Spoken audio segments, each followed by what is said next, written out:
Good afternoon. The lies linking me with the disgraceful Jeffrey Epstein need to end today. The individuals lying about me are devoid of ethical standards, humility, and respect. I do not object to their ignorance, but rather I reject their mean-spirited attempts to defame my reputation. I never been friends with Epstein. Donald and I were invited to the same parties as Epstein from time to time, since overlapping in social circles is common in New York City and Palm Beach. To be clear, I never had a relationship with Epstein or his accomplice, Maxwell. My email reply to Maxwell cannot be categorized as anything more than casual correspondence. My polite reply to her email doesn't amount to anything more than a trivial note. I am not Epstein's victim. Epstein did not introduce me to Donald Trump. I met my husband by chance at a New York City party in 1998. This initial encounter with my husband is documented in detail in my book, Melania. The first time I crossed paths with Epstein was in the year 2000 at an event Donald and I attended together.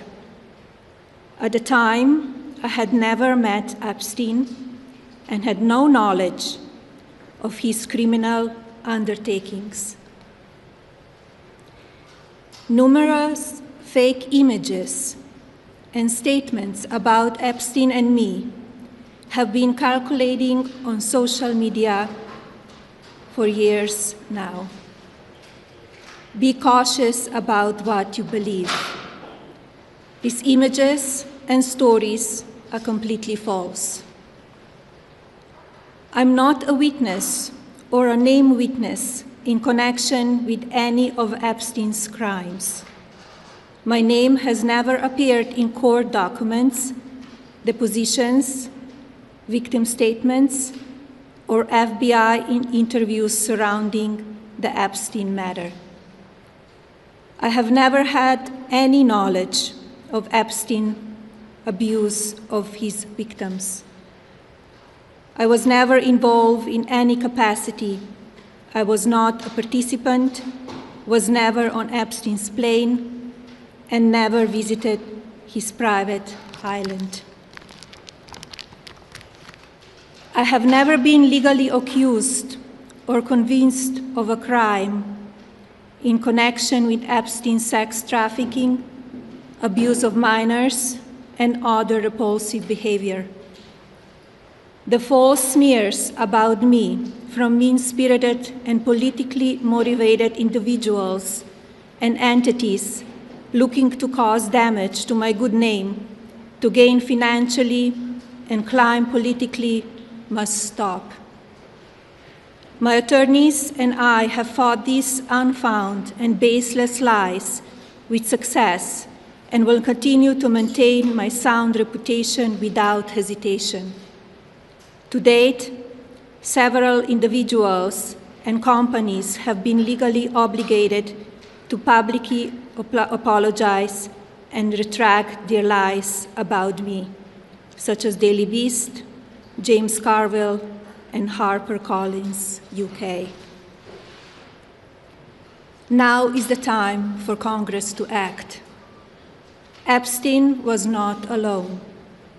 Several prominent male executives resigned from their powerful positions after this matter became widely politicized. Of course, this doesn't amount to guilt, but we still must work openly and transparently to uncover the truth. I call on Congress to provide the women who have been victimized by Epstein with a public hearing specifically centered around the survivors. Give these victims their opportunity to testify under oath in front of Congress with the power of sworn testimony. Each and every woman should have her day to tell her story in public if she wishes, and then her testimony should be permanently entered into the congressional record. Then, and only then, we will have the truth. Thank you. For Secretary Lutnick to continue serving.